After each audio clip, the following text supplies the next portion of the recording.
احمد ونصلي على رسوله الكريم اما بعد فاعوذ بالله من الشيطان الرجيم بسم الله الرحمن الرحيم وعن عبد الله بن حنظلة رضي الله تعالى عنه غسيل الملائكة قال قال رسول الله صلى الله عليه وسلم درهم ربا يأكل الرجل وهو يعلم أشد من 36 زنية صدق الله العلي العظيم۔ حضرت عبداللہ ابن حنظلہ غسیل الملائکہ رضی اللہ تعالیٰ عنہ فرماتے ہیں رسول اللہ صلی اللہ علیہ وسلم کا ارشاد ہے کہ سود کا ایک درہم یہ جاننے کے باوجود کھانا کہ یہ سود ہے 36 مرتبہ زنا کرنے سے بڑا گناہ ہے۔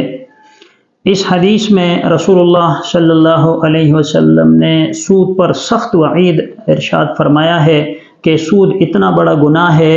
کہ ایسا ہے کہ کسی شخص نے اگر ایک درہم بھی سود کھا لیا یا سود کا معاملہ یا لین دین کیا تو وہ ایسا ہے گویا کہ اس نے 36 دفعہ سے زیادہ وہ بدکاری کی۔ اور ایک دوسرے حدیث میں جو حضرت ابو ہریرہ رضی اللہ تعالیٰ عنہ سے مروی ہے، آپ صلی اللہ علیہ وسلم نے فرمایا کہ سود کھانا اپنی ماں کے ساتھ وہ زنا کرنے کے مترادف ہے۔ تو اس کو اتنا بڑا گناہ اس وجہ سے قرار دیا ہے، علماء محققین فرماتے ہیں کہ زنا کو لوگ گناہ سمجھتے ہیں اور اس کو برا فعل تصور کرتے ہیں۔ مسلمان تو مسلمان ہے بلکہ غیر مسلم بھی زنا کو ایک برے فعل سے جانتے ہیں، اور جہاں بھی زنا کا تذکرہ کیا جاتا ہے مسلمان تو مسلمان بلکہ غیر مسلم جو ہے وہ بھی اس شخص سے کراہت اور نفرت بعض اوقات محسوس کرتے ہیں۔ لیکن سود ایک ایسا گناہ ہے کہ بہت زیادہ پڑھے لکھے اور تعلیم یافتہ لوگ بھی اس کو بعض اوقات گناہ نہیں سمجھتے بلکہ اس کو گناہ جانتے ہی نہیں ہیں۔ وہ یہ خیال کرتے ہیں کہ سود کوئی بڑا گناہ نہیں ہے، حالانکہ یہ بہت بڑا گناہ ہے۔ آپ صلی اللہ علیہ وسلم نے تو اس کے بارے میں فرمایا کہ یہ اپنی ماں کے ساتھ وہ زنا کرنے کے مترادف ہے، یعنی سود کا ایک درہم لینا ایسا ہے گویا کسی شخص کا اپنی ماں کے ساتھ وہ بدکاری اور زنا کرنا ہے، اتنا بڑا گناہ ہے۔ اور یہ جو دوسری حدیث حضرت غسیل الملائکہ سے مروی ہے رضی اللہ تعالیٰ عنہ، حنظلہ رضی اللہ تعالیٰ عنہ سے، وہ فرماتے ہیں کہ رسول صلی اللہ علیہ وسلم نے فرمایا کہ 36 مرتبہ سے زیادہ زنا کرنے کے یہ مترادف ہے، بلکہ اس سے بھی زیادہ سخت ہے کہ کوئی شخص وہ ایک درہم سود کا کھا لے۔ اسی طرح قرآن کریم فرقان حمید میں بھی سخت تنبیہ فرمائی گئی ہے ان لوگوں کے لیے جو سود کا لین دین کرتے ہیں اور سودی معاملات کی سرانجامی کے لیے مگن رہتے ہیں۔ اللہ تبارک و تعالیٰ نے خود قرآن کریم فرقان حمید میں فرمایا فَأْذَنُوا بِحَرْبٍ مِّنَ اللَّهِ وَرَسُولِهِ، اعلان جنگ سن لو اللہ اور اس کے رسول کا۔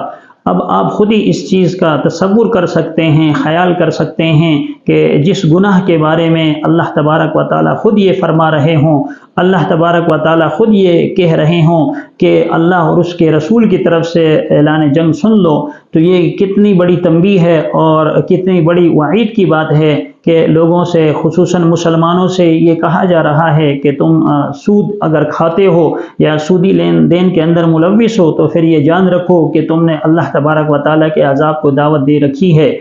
اور اللہ تبارک و تعالیٰ کا یہ ارشاد کتنی سخت وعید پر مبنی ہے کہ کوئی شخص اپنے خالق حقیقی کے ساتھ وہ جنگ پر آمادہ ہونے کو تیار ہو جائے، تو یہ سود کا اتنا بڑا گناہ ہے کہ اس کے ذریعے سے اللہ تبارک و تعالیٰ انسان کے کاروبار کو بھی تباہ کر دیتے ہیں، انسان کی معیشت کو بھی تباہ کر دیتے ہیں، انسان کی دنیا اور آخرت کی تباہی وہ ممکن ہو جاتی ہے، بلکہ یوں سمجھ لیجئے کہ دنیا اور آخرت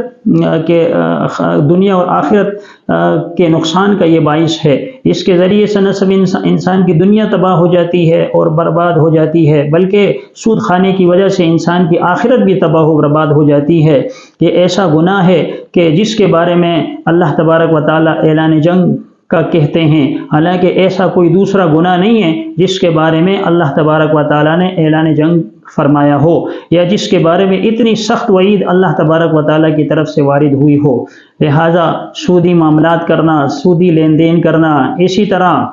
سودی کاروبار کے اندر ملوث ہونا، یہ ایک دوسرے کے ساتھ اس کام میں تعاون کرنا، یہ گناہ کبیرہ ہے۔ لہٰذا ہر مسلمان کو چاہیے کہ اس گناہ سے اپنے آپ کو بچائے رکھے، ایسا نہ ہو کہ اس کی دنیا بھی بگڑ جائے اور اس کی آخرت بھی خراب ہو جائے۔ اللہ تبارک و تعالیٰ سے دعا ہے کہ اللہ تبارک و تعالیٰ مجھے اور آپ سب مسلمانوں کو اس بڑے جرم سے اور اس کبیرے گناہ سے بچنے کی توفیق عطا فرمائے۔ آمین۔ وآخر دعوانا ان الحمد للہ رب العالمین۔